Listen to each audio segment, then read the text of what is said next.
All right. And I think we'll give it like 3 more minutes and then we'll go ahead and get started soon. Got it. What's up, everyone? It's here already. Hey, everyone. Thanks for tuning in.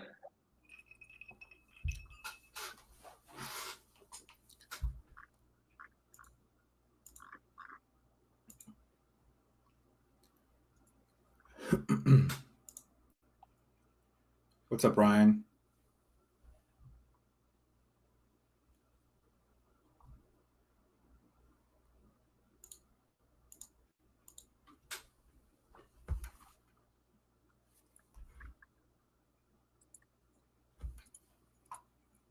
What you drinking, Warwick?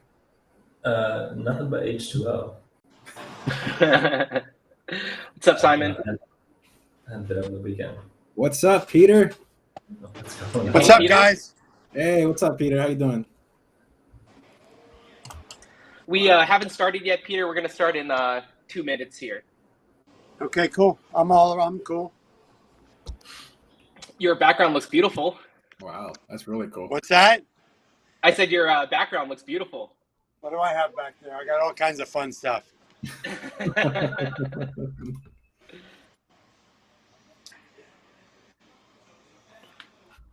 Did you guys have a good weekend? Anything fun for the long weekend? I don't know. Just today was so brutal for me. I can't even think about what the last 2 days are about. I wish. Yeah, it was. Of course, it was fun. But I'm just shocked. The last few weeks, you know, to that point. Yeah, right. Forget everything. Is David on yet? There he is. Hey, David. What's up, guys? Hey, David. We're going to get started in 1 minute here, but thanks for joining. Thanks for having us. Where's Davey? There he is. What's up, my brother? You talking to me? You got that right, Shlomo. Did you get whipsawed today? Oh my God. I mean, the numbers were so crazy, and you know and you had stocks that are so huge. You know, I had an imbalance of almost $1 billion in one name, right? SPGI, and then Pfizer, and then ACN, and so literally, if the one name paired off, the number changed by $1 billion. It was just like, and then the whole market reacted accordingly. It was like crazy. It was a very good trading day today. You had a good day? Yeah, it was nice. Yes. Awesome. All right, I think we're about 5 minutes in, and we'll go ahead and get started. We'll let everyone kind of like trickle in, and other than that, yeah, let's go ahead and begin. So welcome everyone to kind of our fifth, I believe, Option Swing live stream. My name is Jason. I'm the founder and CEO of Option Swing, and I'm excited again to kick off another session with you all. So it's been over 2 years now since we started this community. Every single year, we continue to make huge progress, whether it's growing our Discord community to over 2,200 members, or even offering new resources like our OS Algo, where you can see live market trades, or even things like OS Academy that enables students of all backgrounds on how to trade. But before we begin, we want to thank every single person who is supporting us, whether you're watching or an actual member of our community or following us on social media. But all of that is kind of inclusive of our community, and it's impossible to accomplish everything that we're doing today without all of your support. So a huge thank you from our entire team back to you all. And now with that said, let's go ahead and hand it over to Dan. Dan, I think we have some special guests joining us today. Do you want to talk a little bit about that and then about work? Yeah, of course. I mean, you guys can see the two gentlemen that we have here already. If you guys don't recognize them, you probably don't trade as much as we do. But good afternoon, everybody. My name is Dan Betancourt. I'm a moderator over at Option Swing. And today we have these two amazing guest speakers. Both have years of experience as floor traders over at Wall Street. One of them is actually there right now. We have Peter Tuchman, Wall Street's most photographed floor trader. And joining him is Mr. David Green from Green Room Live. So let's just kick it off and hand it over to Warwick, who will give us the latest market news. The kind of like big thing I think most people are focused on right now is like the interest rates, right? So recently we had like we had a half point raise, and then June and July we also got another half point. So yeah, I mean that will affect the CPI hopefully, because like right now we had like 8.3% inflation in May, and then supposed to be like 8.2, and then ideally in July and August we see like maybe mid sevens, low sevens, like an actual decline. But I mean, like actually raising rates and how that'll affect inflation. It takes time, so I think the best thing we can do right now is kind of just wait and see how CPI on June 10 plays out. And then also July 13, I believe, is like the next sort of big one. But yeah. I think one of the interesting kind of things to look at is also even just like housing metrics in terms of, people buying homes. That number has significantly decreased as the interest rates have continued to increase. And so that's also kind of an indicator that, people aren't spending as much, and it's definitely a headwind to kind of look out for. Yeah, I mean, even like around me, a bunch of like homes are having like price reductions going from like 2.5 to like 2.2 or 2 million even, and then the realtors are trying like everything they can to sell them. So I think there's definitely like a softening in the market. I don't think it's gonna crash, but I think it's for sure weaker than it was. Cool. Any other thoughts, Will or Dan, kind of on the markets as of today? I mean, just speaking on the point of inflation, I think the Fed has to kind of like just fine tune like a well-oiled machine. Like they have to just increase interest rates at small rates just to see at what point are consumers like not spending as much money, because right now inflation keeps running because people just keep paying the premium. They're not stopping at the gas station. They see $7 a gallon, they're still going to pay $7 a gallon.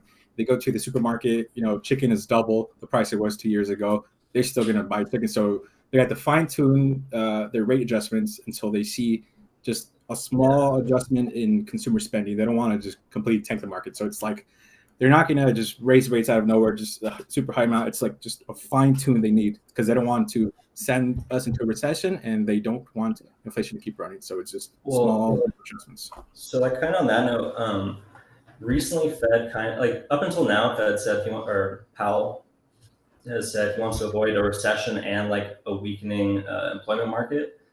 Like it was this very specific and like he wanted to avoid both of those things. Most recently, like I think it's 2 weeks ago, he changed it to an or statement where he's kind of like prioritizing the job market. So I think he's kind of shifting his tone a little bit to be a little more, I guess, hawkish. So yeah, I mean, I think it's pretty rough out there, and they have to wait until more data comes in. So yeah, I mean, it's a long game for sure. 100%. Okay, that's perfect. And I do want to kind of move us right along, because I know we have some very special guests to introduce to kind of you all. I know we just very briefly kind of introduced, but of course, for anyone who kind of trickled in and kind of came in afterwards, we'll kind of redo that again, just so everyone is aware of kind of who our two special guests are. So without further ado, I want to introduce Peter real quickly. Peter, I'm going to have you also just kind of introduce your background. Tell us maybe even like a short story and even, a lesson that you might have kind of picked up over the many years, that you've been trading. But just to give a quick introduction, Peter Tuchman joins us. He's also known as the Einstein of Wall Street. He's had over 35 years of trading experience, definitely the most photographed man on Wall Street. And he's been featured in all sorts of different outlets, whether it's CNBC, Fox, CNN, and so forth. But again, we have Peter joining us. So thank you so much, Peter, for tuning in. Hold on one second. Jason, can you hear me? Yes, I can indeed. Great. Just let me start it off by saying nothing is short with Peter. All right, go ahead. Right. Thank you, David. Guys, look, I appreciate being here, and I appreciate how you started the conversation. But what you're going to get from me and David and I come as a team. We do have our own separate lives and our own separate existences on Wall Street. David is one of the great technicians and teachers in the space, and I'm sort of the motivator in chief. And we work together in lots of different incarnations. But you will get us as a great package. We will inspire you, motivate you, and teach you in so many different ways. Look, a lot of the things you guys discussed beforehand are things that we try and not engage, right? I know you need to talk about that, about inflation, about economic data, about what's going on with jobs and houses and real estate. What you're going to get out of David and I are going to be sort of brass tacks, meat on the bone, boots on the ground type of trading, and some investment analysis. Anyway, my name is Peter Tuchman. I'm known as the Einstein of Wall Street. Trust me, I do look like him, but I'm not by means anywhere as smart as he was. But all that being said, I've been around for a long time. I've been a trader on the floor for 37 years. Well, a trader actually for 35. I met David Green down here in 1985, where we started in the business together. You know, I stayed. David retired early. He'll tell you his own story, but and I've stayed. And my career has had many different incarnations. It's had success. It's had failures. It's, you know, been part of the old open outcry, scream and yell, paper, ripping up paper, and part of the industry, as you may now see on videos and see on TV and in movies. But I've sort of stayed, and I've had to reinvent myself. So my career has had a number of different ebbs and flows. And, you know, I'm still here. I'm still relevant. And you know, what's interesting is what goes on here on the floor of the stock exchange. Even though people feel like technology has taken us over and it's much more important to use algorithms and all that kind of stuff, I am a firm believer, and I think David will co-sign me on that, that the human element in trading and in investing and advice and analytics are way more important than any algo you could find, right? So, you know, we are a perfect duo because I'm here live on the floor and David's live trading. So you're getting two different views of the same industry. We basically could be both down here on the floor of the stock exchange, trading and learning and investing and giving you 35 years each, 70 years experience together, telling you stories, giving you insight, you know, trying to hunker down and educate you, stop listening to all the chatter, right? And learn a strategy that works, right? David's system works, and you ask him why. It's just because it's been doing it for a long time, and he's proven and taught tens of thousands of people to make large quantities of money. My system works because I could motivate a dead person. I have, you know, I'm fun, I'm loud, I'm obnoxious, I'm here on the floor, and that's my personality. So together, you know, you're going to get a really fun package. You're going to have great stories. You're going to have great access to the floor of the stock exchange and what goes on here on a daily. And you're going to have great access to David, his technical genius, and sort of the different discipline that I have. And so I'm going to toss it over to my man, my teacher, my mentor and friend, David Green. Thank you, Pete. Amazing, David. And before I introduce you, David, real quick, I just want to summarize a little bit of what Peter was saying there that I think is super important. Beyond any kind of technological element, whether it's algorithms or trading tools or any of that kind of stuff, I think something important that Peter mentioned was the human element of everything that we're doing. And that really is so important, especially as a community, you know, being together versus being alone. So the other thing that I also want to kind of call out is the trading psychology that comes with the years and years, really the decades of experience that Peter also has, as well as David. And of course, I'm going to introduce David and let him also have a chance to speak. But again, that trading psychology that happens is beyond any kind of headline or any news or any metric that's going on in the market, because that's really an individual game that someone has to really learn. Because without the right psychology or the right mindset, trading will never be fun, or it will never be, you know, successful if you're always just hammering yourself and don't know, you know, quite how to navigate that emotionally. So again, you know, Peter brings in a lot of great background and experience on that he's going to be able to help share with our community. But that also leads us into David. David Green, he's from Green Room Live, absolutely a stellar technical analyst more than anything. But he's had also 35 years of trading experience. He's a teacher actually at Wall Street Global Trading Academy. And from there, I would love to go ahead and introduce David to maybe share a little bit about your background, maybe even a short story, and maybe even a lesson that you've learned just throughout the decades of trading that you've done. Thank you, Jason. Wow, I don't know where to start. I wrote down so many things. So I started working on the Florida Stock Exchange with Peter. We think we almost started around the same time during the Great Depression and after the first crash. It was a long time ago. And I started as a runner on the Florida New York Stock Exchange in 1985 and got my first job as a clerk on the Florida New York Stock Exchange. And this is back when everything was paper. And as Peter said, things were flying all over the place. And as a clerk, what my job was to record all the trades that my brokers were making out in front of me. After about 2 years on the floor, I became one of those brokers. And then I was responsible for making markets on the Florida Exchange. And brokers like Peter would come up to me and they'd say, Dave, I have 100 shares of IBM to buy. And I would tell him what price he was buying it at and who he was buying it from. I did that for about 14 years. And at the end of 1999, I was able to retire. And I always tell everybody it's better to be lucky than good. Goldman Sachs purchased our specialist firm for $6.5 billion, which was the biggest transaction in the history of the New York Stock Exchange, and one of the worst transactions ever in the history of the stock exchange, as far as Goldman is concerned. At the end of 2000, everything was starting to go electronic around then. And, one of the big things is we used to make a lot of money on commissions down on the floor, and that went away. So I don't know if anyone knows who Peter Kellogg was. Brilliant, brilliant man from Spear, Leeds and Kellogg. This was the only bad trade he ever made in 30 years on the floor of the New York Stock Exchange. So I want to touch on psychology for a couple of minutes. And that is, Jason, by far the most important part of any trading that anybody's going to do, right? I can fill this room with 1,000 people that can pick the right stock to buy and sell a stock, to buy a stock and get in a trade. But 990 of them have no idea what to do once they get in the trade. They don't know how to cut their losses very quickly and ride their gains as much as they can. So to me, before I teach anybody about any kind of technical analysis or anything else, it's all about money management and trade management. Those are by far the most important things. Everything we do is based on technical analysis. I will never push a button unless my charts tell me to push a button, or it's a story that we've seen a few thousand times before, and we know how something's going to react when it gets to a certain point. We are mostly short-term traders. Matter of fact, I'll tell you in a minute, mostly short-term traders. We do some options trades and we do some swing trades.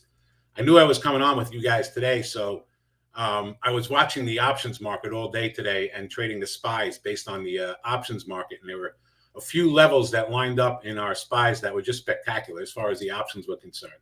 But we mostly concentrate on short-term trading.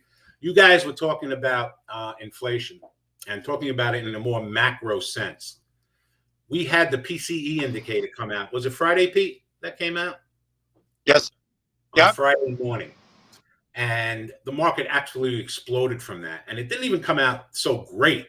It came out, I think it was like 7.8 versus 8.1. But my point is that the market is always forward looking. And when they got a glimpse that it was just backing off a little bit, inflation, Pete, you know what happened in the market. Well, we go up 30, 40, 50 handles in the next couple of days. Yep. I think the spiders made a low of on Friday, I don't know, like 392, and we went up to almost 417. So we're always aware of what's going on around us, and we'll trade accordingly. But I don't care about any fundamentals of a stock. There's a lot of times during the day I don't even know. I've never traded the stock before in my life. If it does what we want it to do technically, we're going to jump in and make a trade. And again, the most important thing, of course, is technical analysis. The market is always forward looking, right? We can climb mountains of worry. Like you guys were talking about the Fed a few minutes ago. Are they going to raise 50 basis points? Are they going to raise 100 basis points? If we go back when they did the first raise that everybody was so afraid of, we also had a major rally in the market once it came out and a little uncertainty was lifted from the market, right? So that's kind of where we are right now as far as the overall market is concerned. To me, I wish they just rip the Band-Aid off and do a point to point or do 2 points at once. So we're done with it and it's over and that's it. And then I could think we have a nice size rally from there. But, I'm not a Fed guy, so I can't get in there and tell them exactly what to do. But once we have, more certainty in anything that's going on in the market, that always makes things clearer and easier to trade. Where we are in the market right now, I don't think we're out of the woods. And me and Pete were 2 weeks ago when we got into the 380s, 390s. I have been out of the market. I'm a little older than most people here, but I've been out of the market probably for 7 or 8 months now. Didn't get the high. And that's another thing, guys, when we're trading, we're never going to get the high. We're never going to get the low of anything, right? People were talking about as we were going down, where is this bear market going to end? First of all, we were barely in a bear market. I think we were down 21% at the max from the high in the SPYs to the low in the SPYs. So technically, I guess we could have called it that. We got into the market in the 390s to 380s, and I'm actually looking to get out of that if we rally up to like 427 or 430. So again, most of the things we do is short term. One thing that struck me, Jason, that you said earlier is, and you didn't say this word, but it's about family, right? I have a very small private trading room. Peter will tell you we taught tens of thousands of people how to trade. But anyone who joins us, and we don't do very many collaborations, me and Peter. We're very picky about who we get involved with. And I met him about a month ago. And right off the bat, I was just so comfortable with him. He just seems, to me, the most important thing is integrity in anything that we do. And he just came off as honest as the day is long. And we're just thrilled to be here and to start this collaboration with Jason. So I just wanted to get that out of the way. Anyone who trades with us, anyone who's taken any of our courses, they're part of our family. They can reach out to Peter. They can reach out to me if they're stuck in something, if they want advice on longer term trading. And one of the also good things about me and Peter is we can talk about anything because we're so old, we've seen everything. So there isn't anything that we can't try and help you with, at least, whether it's short term, long term, or anything in between. So that's basically my story. And I'm amazing.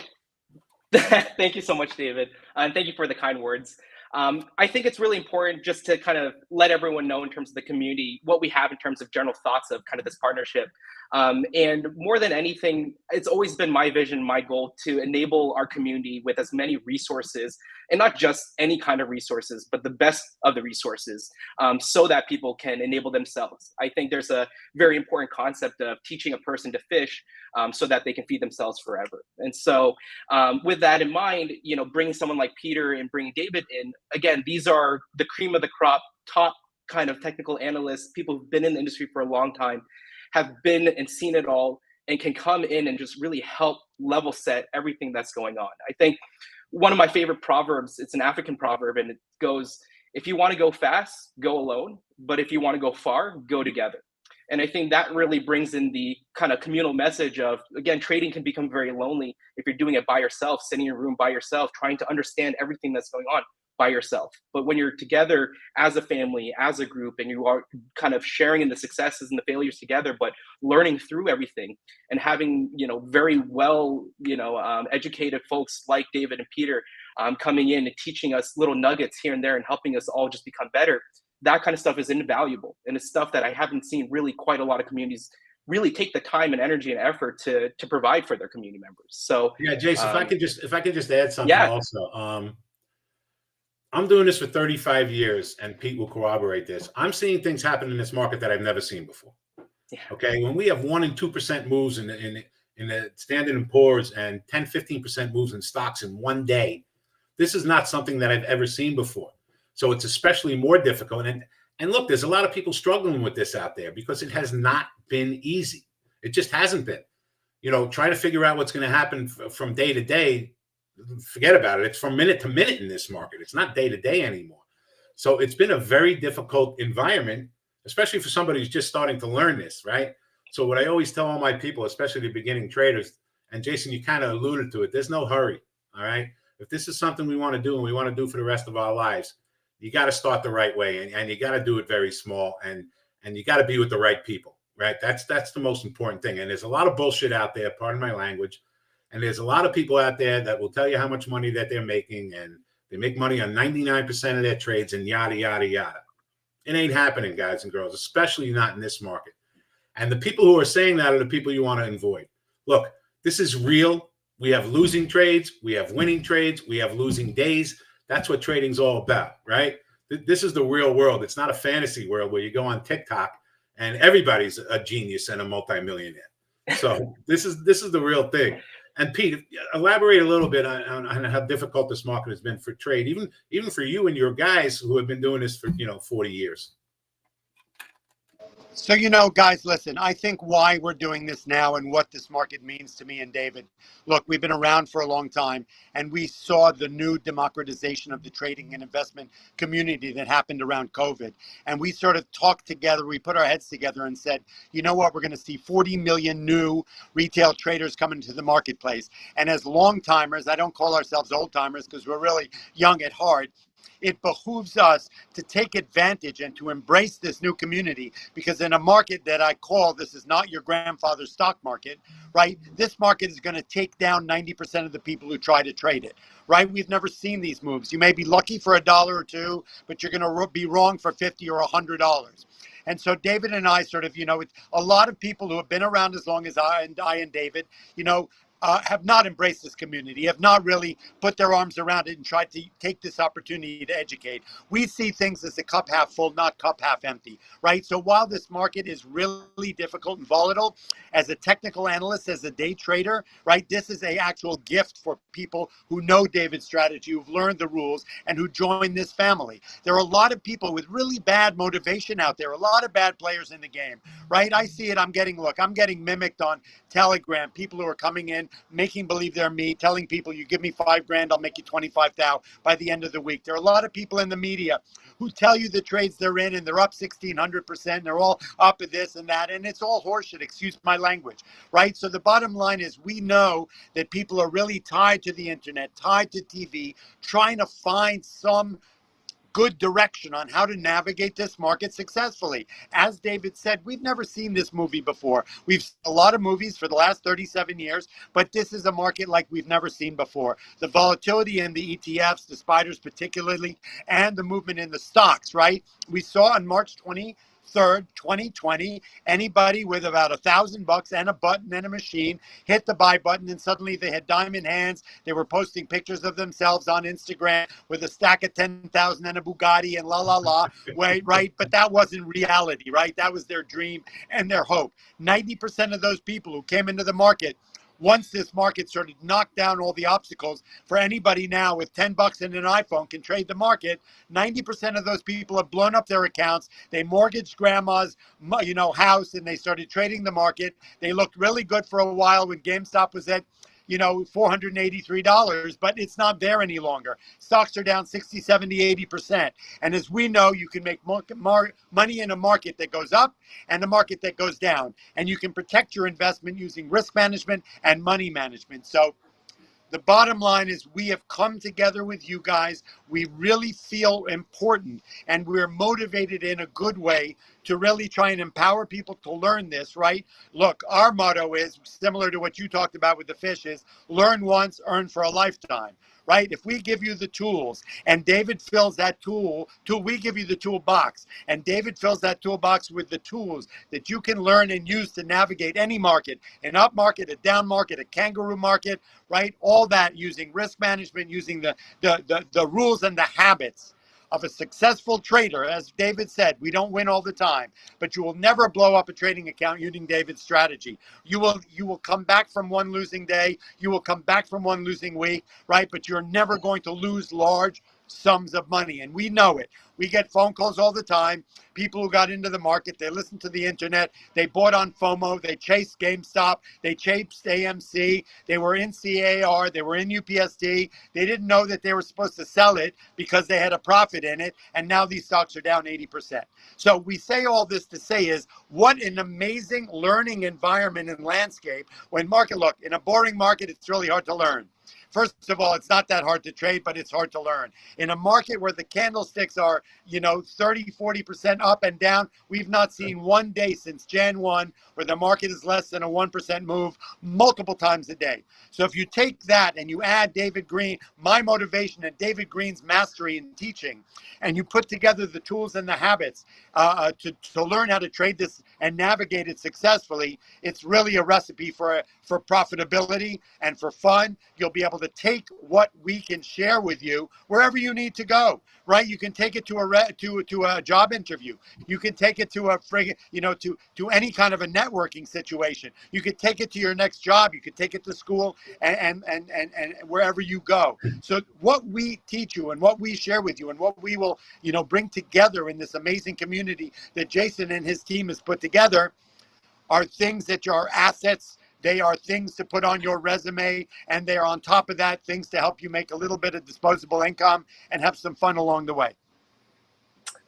I couldn't agree more with all of that. And I think more than anything, this is super exciting just to, one, introduce you all to the community, talk a bit about your backgrounds and what each of you both are kind of bringing to the table, because you guys have such different things that you guys are kind of bringing in.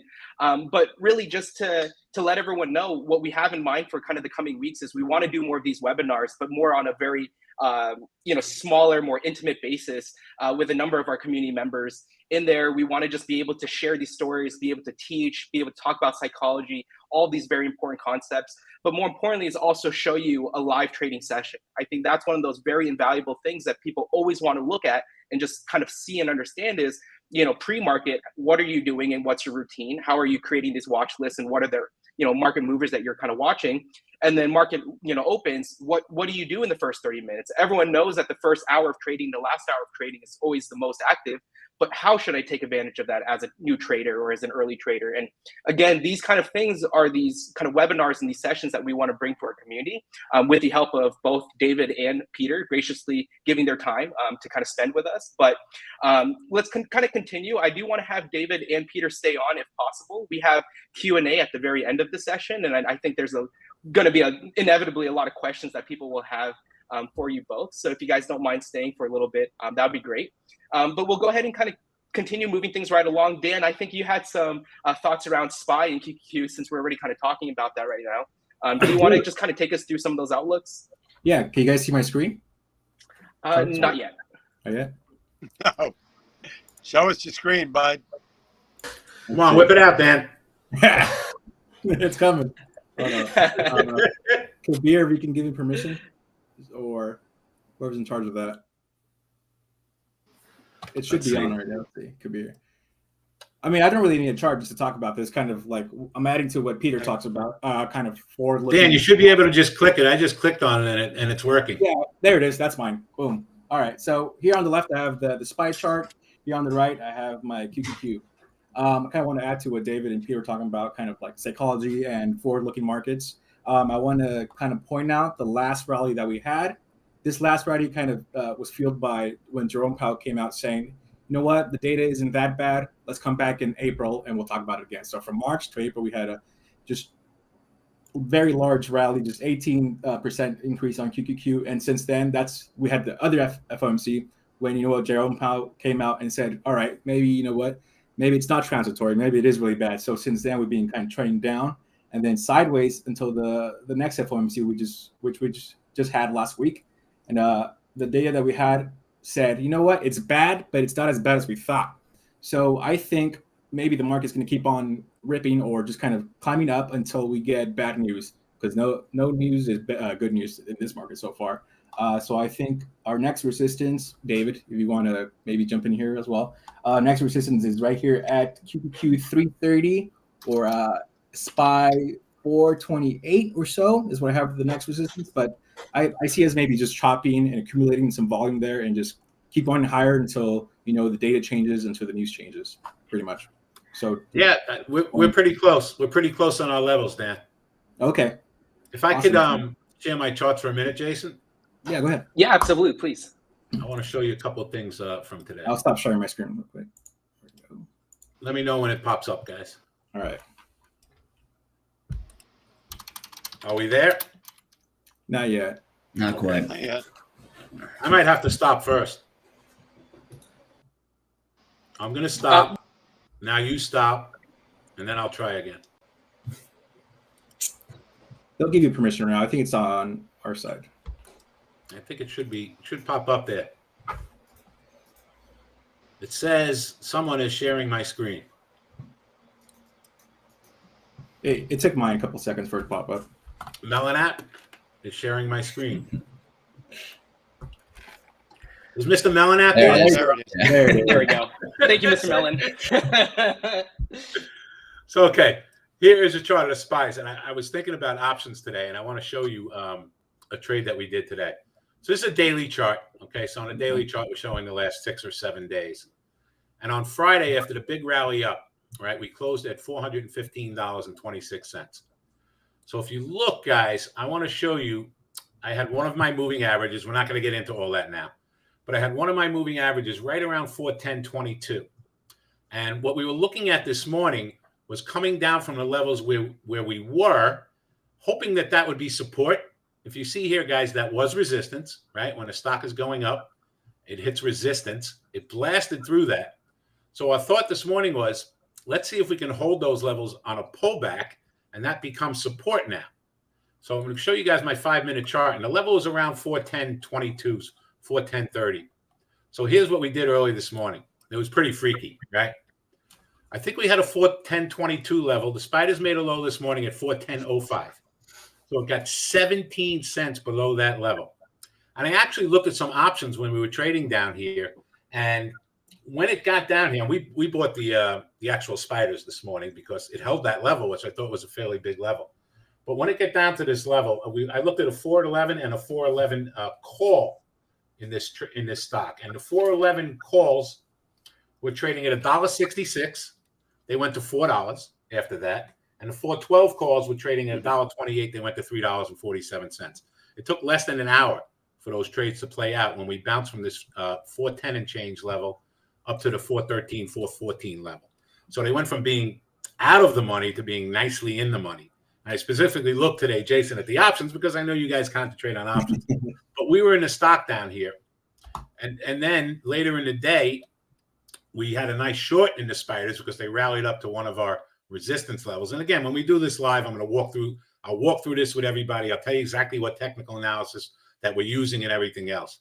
But we hit a little resistance level up here at 415 and change, and that gave us a almost $2 trade on the short side. So I'll go quick daily in the spiders, right? So we held that little level. My next resistance level is up at 422. And then if I go to my weekly chart, my next resistance level is at 428 to 431. So that's what I'm looking at. I think if we can get up to 430, I got to be a little negative on the market overall because that would just be a giant rally up from where we were. I don't think we're out of the woods as far as, macro is concerned with Russia and Korea or whatever else is going on over there. And we still don't have total clarity on the interest rate side yet. So that's a couple of things that I wanted to share with you guys. When you say you look at options, are you looking at options? You know what you're going to get from what you're going to get. Pete. Hold on. Pete. Hold on. Let me get to that question. What was it? Sorry. When you say you're looking at options, are you looking at options flow or are you just looking at the premiums? No, I'm looking at the actual, quote in the options market. And when it gets to a technical level, and I very rarely do options. I like to do dailies, especially when the market is this volatile, because you can see the giant moves that these things make. Yeah, I'll go out weekly sometimes, but I'll never go out more than weekly because I'm a trader, and I'm not looking to hold on to things for a long period of time. Oh, so really good I'm looking for my technical levels that are telling me where to buy the spiders, and that hooked up with the options, and everything just worked out perfectly from there. Amazing. Thank you. You're more than welcome. I'm trying to unshare. I think it just takes a while. Thank you, John. John said, I love David's technical tools. Look, another thing that I want to say is we have had to adapt, right? Trading is not the same in 2022 as it was in 1985, right? Things are a lot different now. And one thing that we have, and me and Peter, there's no ego in this, okay? There shouldn't be for anybody. If someone has something that's going to help, that, you come to me tomorrow and say, hey, Dave, let's add a different moving average because I think this one's working a little bit. I'm all in, right? There's no ego in trading. That's what gets people in trouble. When you think GameStop is cheap at 400 from 483 and then 300 and then 200 and then 77, that's ego. And that gets you in trouble in trading. Two things I always tell my people, right? I try not to think because thinking always gets you in trouble. I look at my chart. It tells me what to do. And if you're ever in a trade where you're hoping something's going to happen, you're in a bad trade, right? So those are the two beginning things that I teach all of my traders to latch on to. You know what I'm going to jump in and say, which is exciting. You started the conversation talking about psychology, and that's one of the things that David harps on, right, in the biggest way. Look, getting in and out of a trade is technical, but what goes on between your ears is the hardest thing that we all do, right? And especially in a world where we've got internet and Wall Street bets and Reddit and everyone in the world with an opinion about market's going. We're being talked into a recession. David started talking about the bear market. Last Thursday, we were in a bear market for 8 minutes, right? We were in an inverted yield curve for 11 minutes. right? And they're talking about this is the end of the world, this is the death cross, and it's predicting the end of the world for a situation. Look, in the old days, it was a bull market for a generation, a bear market for a generation, a recession for 10 years. This is not what's happening here. We're seeing 10, 20% moves in stocks before lunchtime. We're in a bear market for breakfast and we're in a bull market at lunchtime, right? So all of these things are irrelevant, right? That people are trying to get you, talking you into this kind of a situation. We try and stop listening to the chatter, stop listening to FOMO and hope. These are not successful strategies for trading. Sometimes we're in stocks that we don't even know what they are. We don't care what they do. We don't care what the earnings are. We don't care what the economic news is. We're aware of it, but we don't trade off it anticipatorily, right? We let price action and technical analysis determine our entries and our exits. And that's how you trade this market. It wasn't always that way, but as David said, we've had to adapt. Stocks, you have to realize the earnings come out, they're great. Stock goes down $50. Well, how do you trade that? If you have an opinion, you're either lucky for a buck or wrong for $50, right? And I don't know about you, but my risk portfolio can't really absorb a loss of a $50, especially if you don't use stop orders. Or, as we hear from people all the time, they use mental stops. You go out and get a coffee with a mental stop and you're down 30 grand. I mean, that's insane. You've got 3 winners for $300 and 1 loser for $8,000. You're trying to get back to even for the next 4 months. And we hear it over and over and over again. I hear it down on the floor, and David hears it from all the thousands of students who are with him now and have been with him in the past. They call up and go, Dave, I'm in one of those trades I should have never gotten in and I never got out and I didn't use the stops that you told me to. I got wrapped up in the psychology. I was listening to the internet. You know, Uncle Henry told me to buy it. The internet told me, I chased it on FOMO and hope.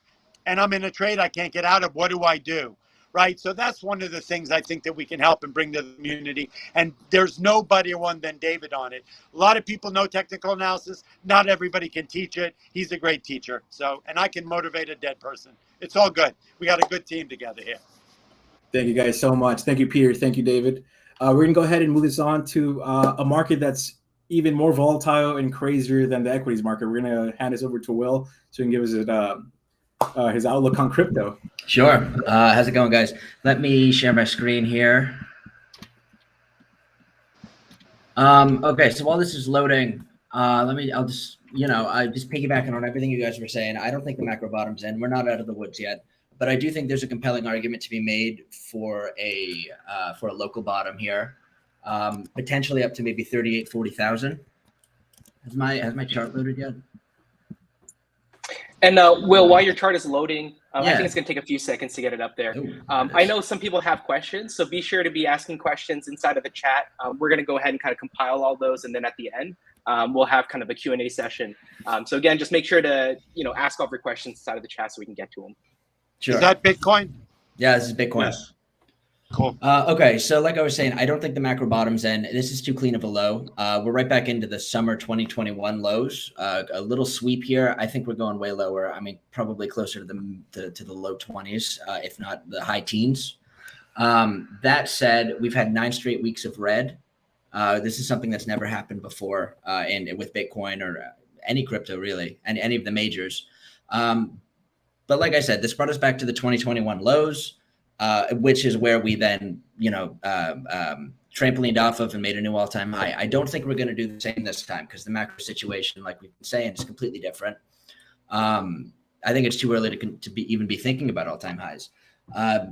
It's also important to notice the correlation between Bitcoin and the S&P. Let me load this up real quick.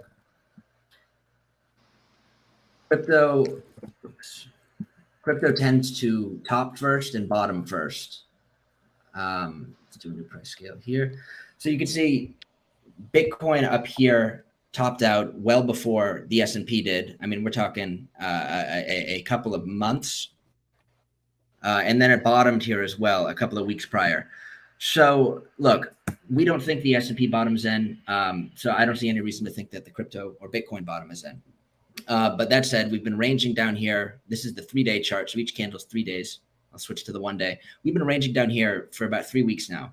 And with the sweep of the lows, under 28K or so, that kind of faked everyone out thinking that we were going to go straight down. And then we've broken out to the upside. So I do think, correct me if I'm wrong here, bear market rallies can go a lot higher than people are anticipating. I mean, at 380 for S&P, it looked like the sky was falling. And now we just tapped what, 420?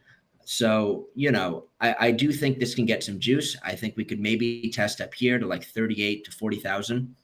But I will be looking to short there if we do manage to get there. Yes, guys, my charts corroborate. I like it. I have a level of 37,802. Great. I'm at 37.7 here, so I like the sound of that. Cool. Well, thank you so much, Will. Obviously, Can the I crypto just- markets are. Oh yeah, go ahead, Can I Peter. quickly Please. jump in? It's just relative Yeah, to please. You crypto. can't, Peter, you can't talk unless you're going to put up a chart. The I minor got no charts. requirement.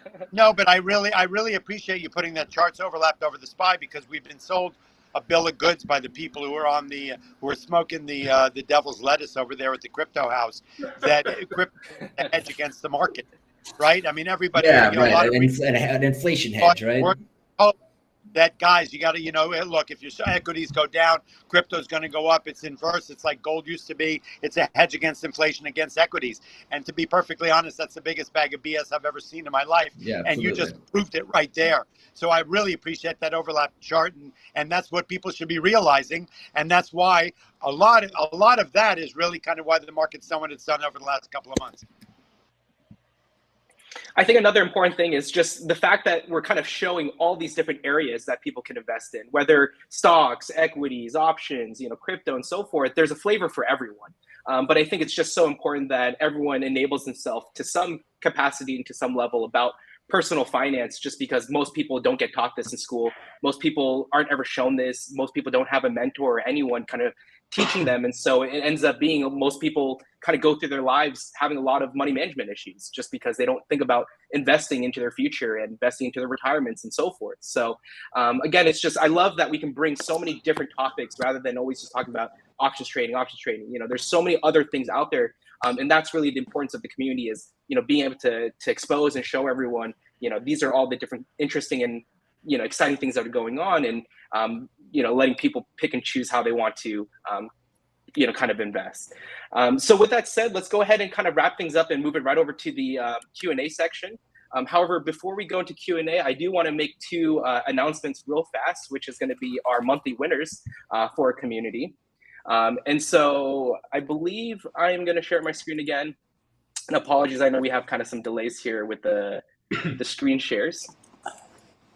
But I'll go ahead and pull that up. Now, quickly, while the screen is coming up, just a quick preface on what these kind of giveaways are. Within our community, we love to just reward people for just being a part of it.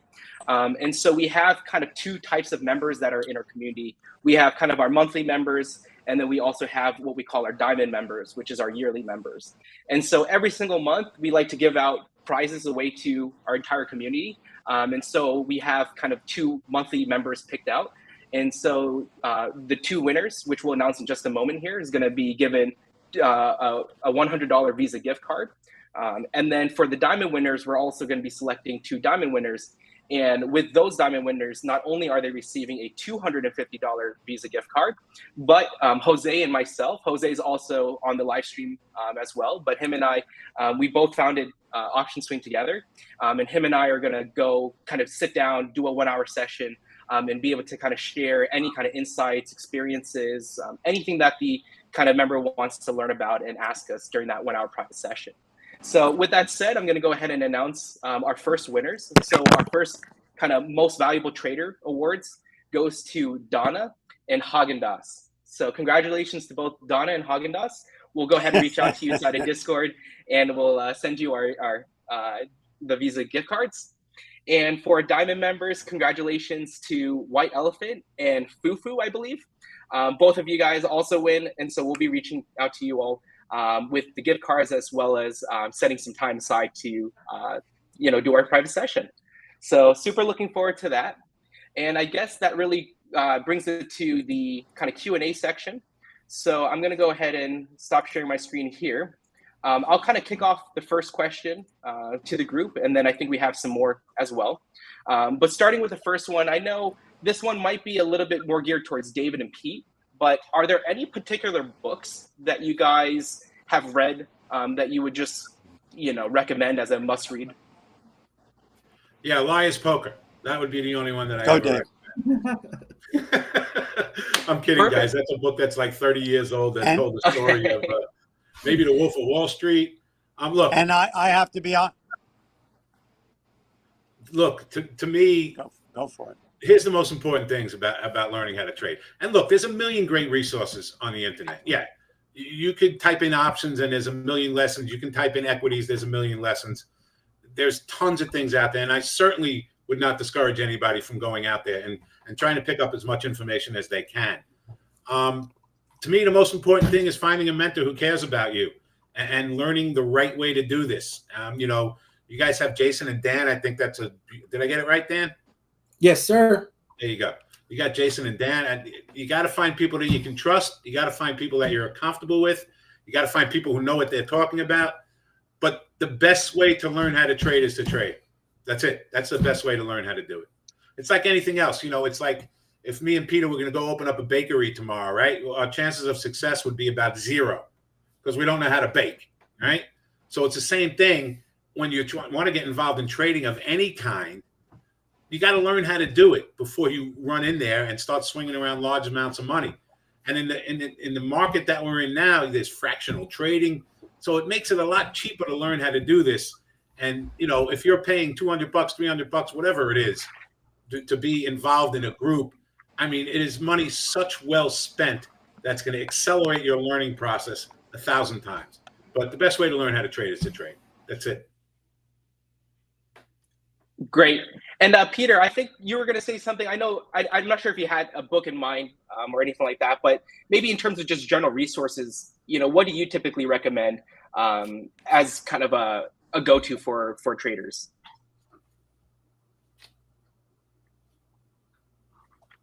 Oh, you might be unmuted. Oh, we might have lost Peter there. So it's okay. We'll go ahead and keep moving along then.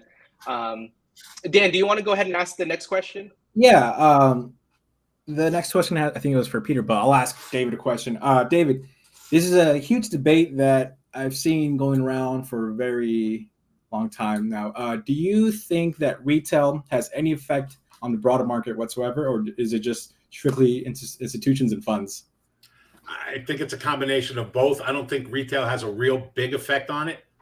If it did, we'd see AMC trading at $150 and GameStop back at $500 if they had that big an effect on it.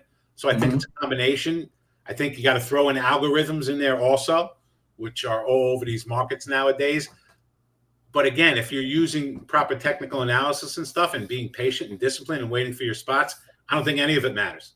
I don't, because when stocks get to certain levels on charts, historically, they react a certain way. And it doesn't matter who's trading it, whether it's algos, retail, or institutions. Institutions definitely have a bigger effect, I think, than retail traders. Yeah, because the average retail trader, especially nowadays, I don't know, what are they trading? 10 shares, 20 shares? 10 shares or something. It's not having that big an effect on it. Are institutions also day trading as well, or they're only investing?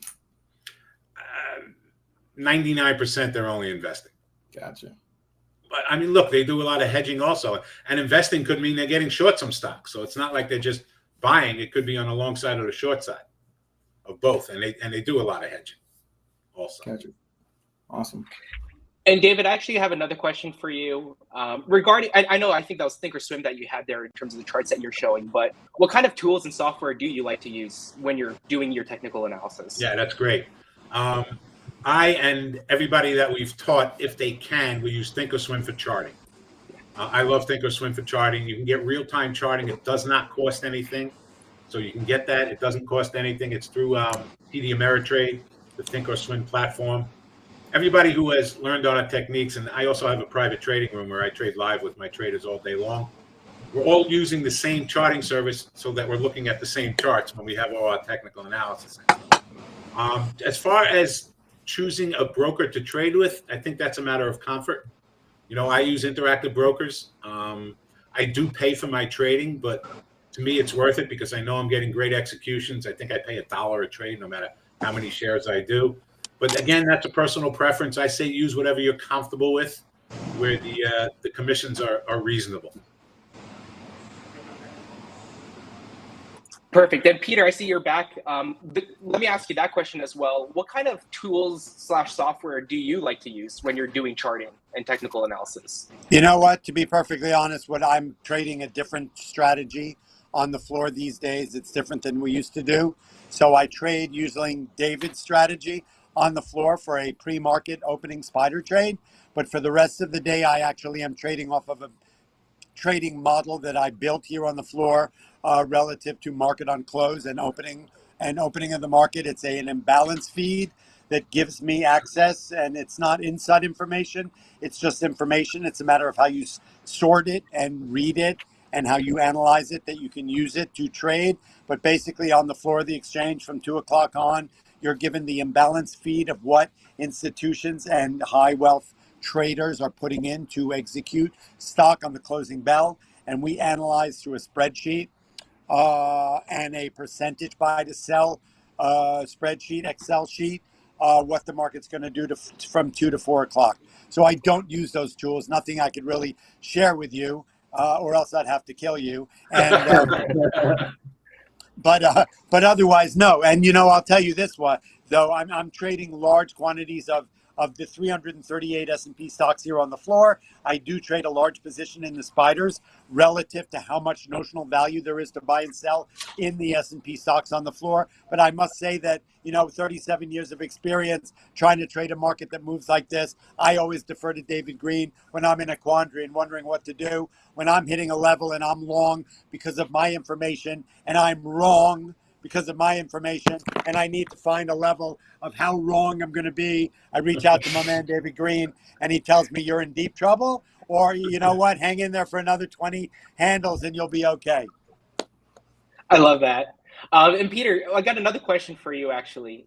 This was asked a little bit earlier by one of the community members, and they just wanted kind of more of a story from you in terms of how physical trading on the floor has changed over the course of your career. Well, look, a lot has changed, unfortunately. You have to realize when David and I were trading here back in the day, we had open outcry. We had 8,000 people in this room. You had market makers and 3 different level clerks. You had phone clerks here with the brokerage firms. You had squads. You had reporters. You had a whole level of a support system of people, human beings, on the floor of the exchange, and that was probably about 8,000 people in the main room where I'm standing right now. Look, now all businesses, it's not just my business and our business that's been taking over technology. A lot of mergers and acquisitions. We have a handheld technology. I'll try and show it to you here. This is what we use to trade. It looks like an iPad, and so I can send out today. I sent out 1,382 orders in the last 42 seconds of the market's trading that used to take 40 brokers to do over an hour.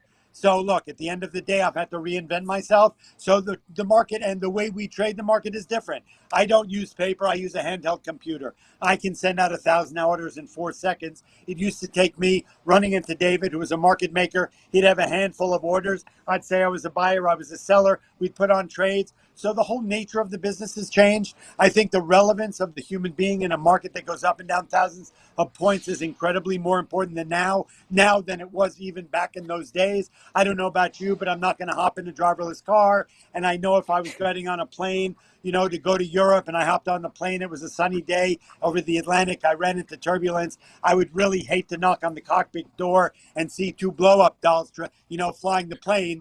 When we are in turbulence, we are in a bit of a shitstorm, excuse my language. We need humans involved. We need people who, not the people who built the algorithms, but people with experience, like we talk about with David, people who have seen this movie before to really help you navigate this market. So yes, it's different.